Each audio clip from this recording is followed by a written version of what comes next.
Good morning, brand DIYers. It is Mark here on it's a kind of a snowy Wednesday morning, something I'm not used to from my home in Victoria, but here in Calgary, it's just snowing a little bit.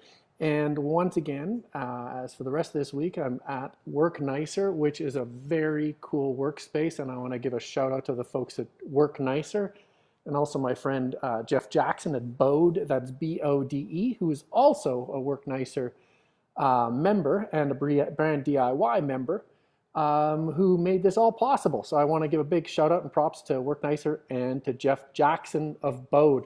Um, this topic is one of my favorite topics because this topic was given to me by one of our brand DIYers, somebody who is very active in the group. His name is Paul Murray, and I'll make sure to link him to the show notes of this story. But this story was brought to me by Paul Murray, who highlighted a TEDx talk, and I'm also going to link the talk, all about the principle of Maya. And I'm going to get to Maya in a second. The TEDx talk, starts out with a gentleman talking about why some designs are successful and why some designs are not successful. And he used a study of Raymond Loewy, who is arguably the most well-known designer of the 20th century.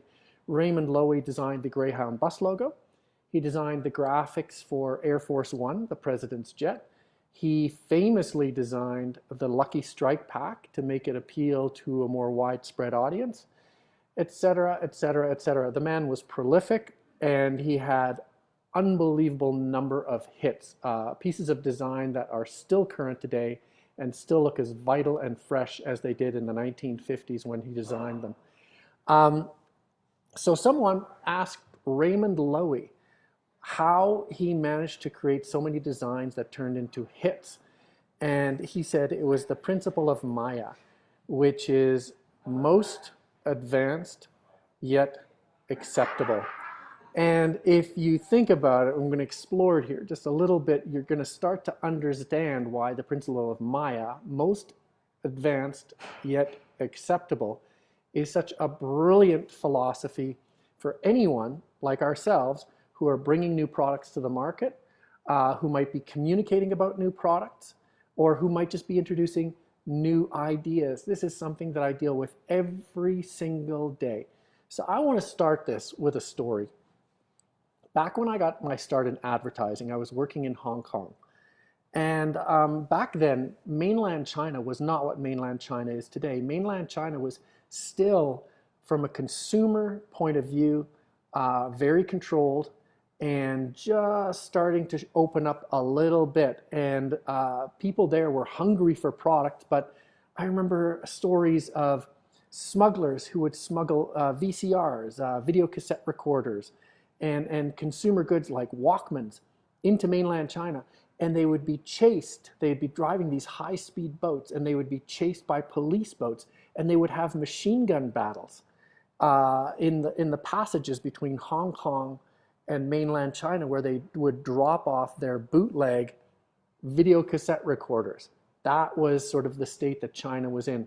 So I was working at an ad agency, Grey, Hong Kong, and at Grey, one of our accounts was Rado, R-A-D-O. Rado is a watch company from Switzerland, and they were famous for creating bezels, that is the glass on top that is rounded, so it looked like a sort of a hemisphere, and that's what made these watches famous. So our job at Grey was to launch these watches into mainland China. And what we discovered after a few missteps is that we couldn't actually launch quartz watches. Quartz watches are the ones with batteries in them. We couldn't actually launch quartz watches because the people in mainland China didn't know what to do with them. It was too much technology too quickly.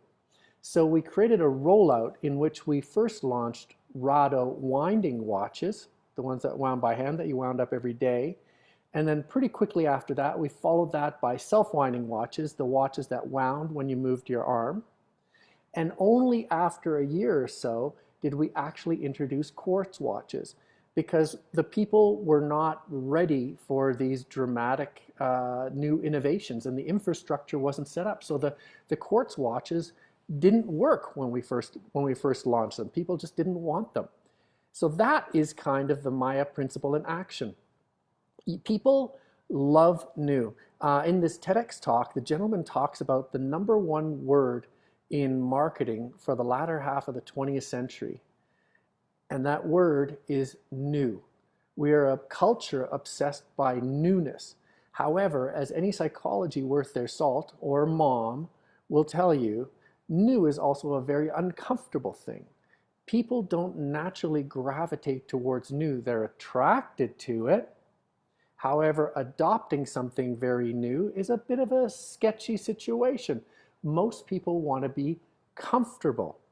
So there's this constant tension between something that is dramatically new and something that is old and comfortable. We like the old and comfortable, even though we know that the new is sexy and we want that. So we, as entrepreneurs and people launching products, have to straddle that line between giving people something that is new, but not so new that it scares them off and pushes them back towards the familiar. Now, this is the principle of most advanced yet acceptable in action. And you can see it being done day to day with products. You look at Apple when they launched the iPod. The Apple iPod was a revolution in design and in thinking. Thousands of songs in your pocket, where before all we could have was maybe 18 songs with a CD in a big container like this that we carried around, or even before that, a cassette tape that we carried around with 15 songs on it. Now we could have thousands of songs. So what did Apple do? They cloaked this device not in the language of the new, but in the language of the comfortable and familiar. They gave it one button, and that button you could control with your thumb. Everything that you needed to do, you could control with your thumb. Click, click, click, super easy. Now, you want to contrast that with what a lot of engineers did with television remote controls. As integrated circuits, ICs became more powerful. What engineers working in television manufacture learned was that they could create remote controls with infinitely more buttons. Remote controls for VCRs were the same thing. People could put on what time do you want the TV to go on, what time do you want it to go off, what channels would you prefer, what channels do you want to turn off, et cetera, 50 different settings, et cetera. And what they discovered was that people were horrified by this, and they got scared away. And there's jokes. You can actually go on Google Images and see pictures of remote controls from VCRs where they've put tape over every single button except for on, off, channel, volume, which is all we need. Now, Apple took a revolutionary design, most advanced design, and made it acceptable by cloaking it in the visual language of the simple and the familiar. That is a wheel where everything can be controlled with your thumb, making it super friendly. And you look at Apple products today, one of the only products that you will find without an instruction manual, because it was foremost in Apple's mind that creativity should be for everyone. It shouldn't have the barrier of entry of being too complex and too new. So they made a conscious effort to make their products not only sophisticated, but intuitive, so that the product could essentially teach you how to use it. And anyone who's learned a new app, so for example, when I learned how to use iMovie or GarageBand, there are no instruction manuals. I learned everything I needed to know essentially from the program teaching me. And then after that, I could just go to YouTube videos and pick up tips and tricks, but the fundamentals I could learn by myself. So that is the principle of most advanced yet acceptable. I want to finish off with one more iteration of this, and this is in the world of communication. I work with entrepreneurs who are launching fundamentally new products. And oftentimes, they believe that by laying out the features and the benefits of the product in the communication, they're going to make it easier for people to adopt. Now, if you're an entrepreneur and you are thinking about doing that, don't. People don't want to know the features and the benefits. What they want is something to cloak this newness in the language of the familiar. So what we often do is we use metaphors, and you see this a lot in pitch decks. So for example, someone will say in a pitch deck, it's like the Airbnb of car rental, or it is like the Uber of pet food services. So what they do, they take something that is familiar to us already, and they use that as an anchor to sort of help us understand this new product. Or they use metaphors. So for example, you could say, well, imagine this product is a little bit like calling your mom at home. You know, it's as familiar as calling your mom at home, just with a couple of extra buttons. And you go, oh, I get it. It's like calling my mom at home, something that is very familiar, very safe, and it just has a few extra buttons. Well, now I'm not as scared of the new. It has become acceptable to me.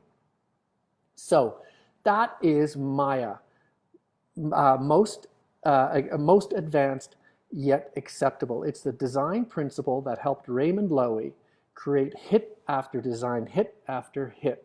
It's the principle that we used at Grey in Hong Kong when we launched a new line of watches into mainland China.